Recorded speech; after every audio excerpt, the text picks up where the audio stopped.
নমস্কাৰ সকলোকে মোৰ ইউটিউব চেনেললৈ স্বাগতম জনাইছো এটা বিশেষ এটা বিষয়ৰ ওপৰত কবৰ কাৰণে দুখাৰ কবৰ কাৰণে আজি এই ভিডিওটো বনাইছো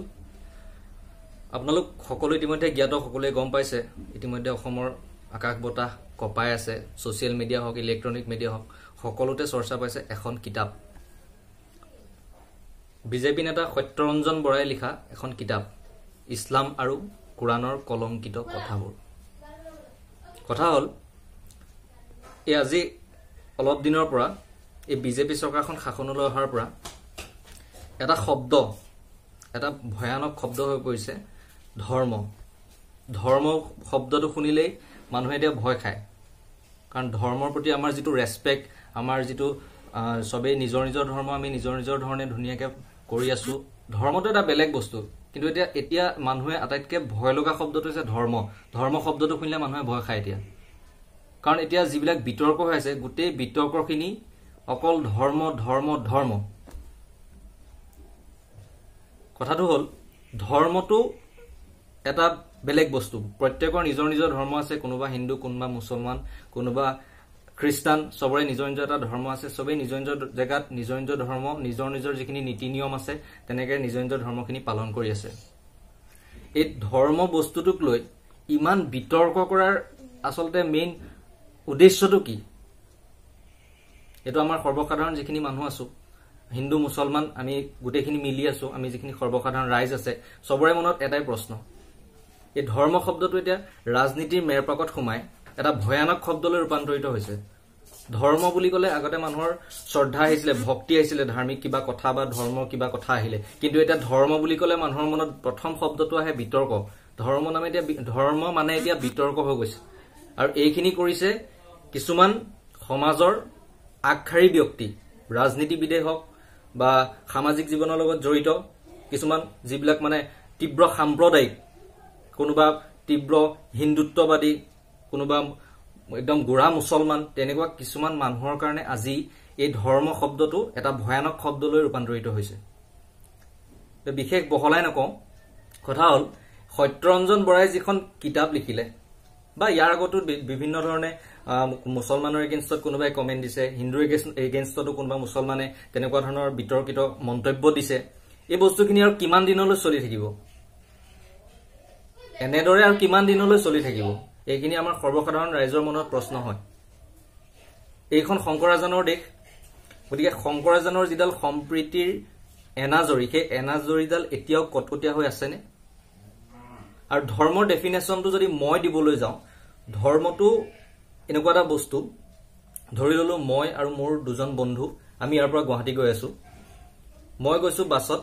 মোৰ বন্ধু এজন গৈছে ফ্লাইটত আৰু কোনোবা ইনজন বন্ধু গৈছে ট্ৰেইনত কিন্তু আমি আলটিমেটলি গৈ পেলাই কিন্তু গুৱাহাটীয়ে পামগে আমাৰ যেটো লক্ষ্যস্থান সেইটো হৈছে গুৱাহাটী ধৰ্ম বস্তুটো একেটাই ধৰ্মটো হৈছে সবৰে নিয়ম বেলেগ হ'ব পাৰে ঈশ্বৰ আল্লাহ ভগৱান সব এজনে বেলেগ নাই আমি সব বেলেগ ৰাস্তাত যাব পাৰো আমি কোনোবা হিন্দু কোনোবা মুছলমান কোনোবা খ্ৰীষ্টান সব বেলেগ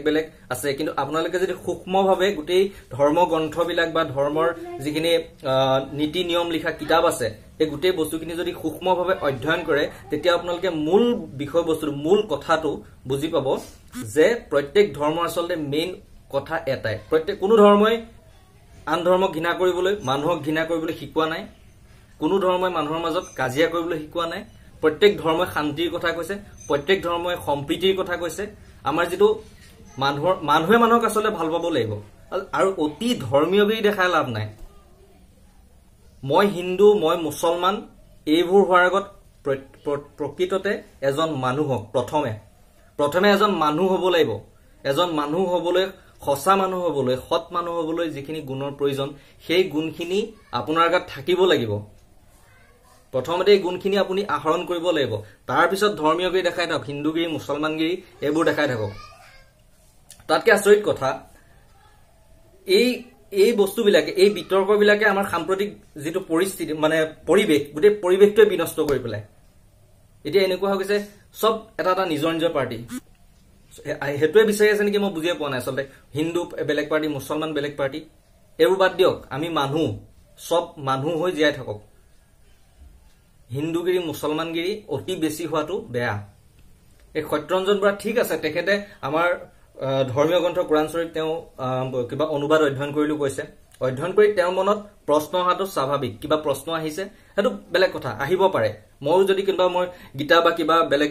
ধৰ্মগ্ৰন্থ এখন পঢ়ো মোৰ মনতো কিবা প্ৰশ্ন আহিব পাৰে কিন্তু সেই কথাটো সেই প্ৰশ্নখিনি মই কোনোবা এজন ধৰ্মীয় গুৰু বা হিন্দু ধৰ্মৰ বা কোনোবা এজন গুৰুৰ ওচৰত মই কথাখিনি সুধিব লাগিব যদি মোৰ মনত যদি প্ৰশ্ন এটো আসলে এটো কি মই বস্তুটো বুজি পোৱা নাই মোক বুজাই দিয়ক নিশ্চয় বুজাই দিব গৰি আপোনাৰ মনত কিবা প্ৰশ্ন আহিছিলে বা আপুনি অনুবাদ পঢ়ি পেলাই কিবা কিবি আপোনাৰ মনত এনেকুৱা আপুনি ভাবি লৈছে যে এটো শব্দ মানে কি মইটোৱে বুজিম আৰে কুৰাণ শৰীফৰ এটা শব্দৰ অৰ্থ বহুত থাকিব পাৰে আপুনি গুটে বিষয়টো নজনাকে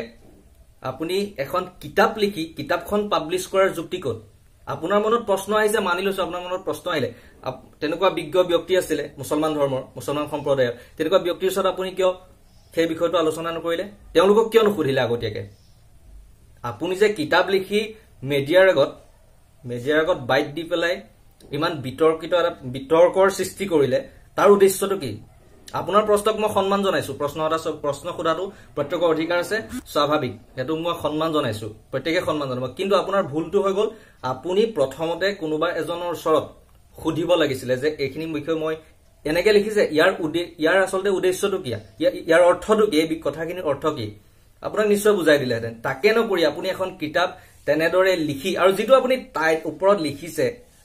কিতাপখনৰ বেতুপাতত যিখিনি আপুনি লিখিছে ইছলাম আৰু কুৰাণৰ কলংকিত কথাবোৰ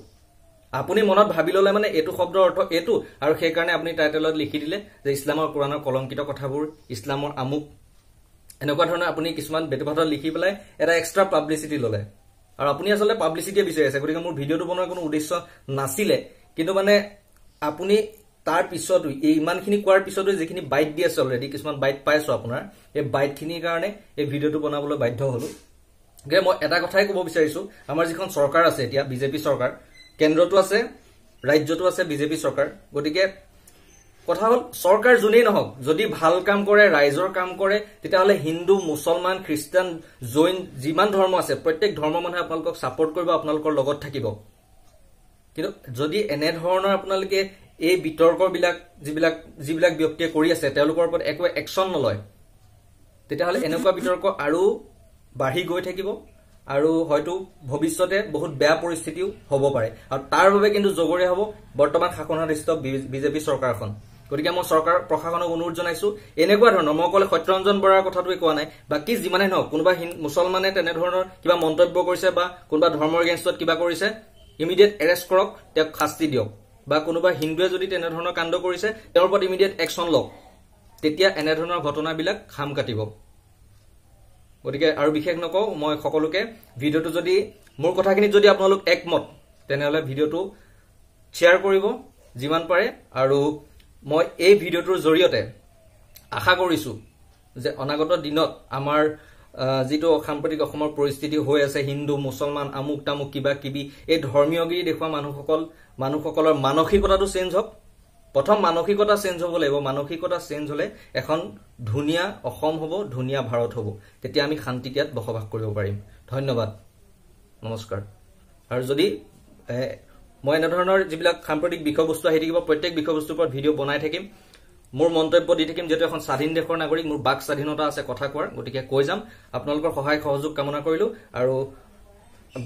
পৰৱৰ্তী ভিডিও পাবৰ বাবে চেনেলটো সাবস্ক্ৰাইব কৰিবলৈ নাপাহৰিব ধন্যবাদ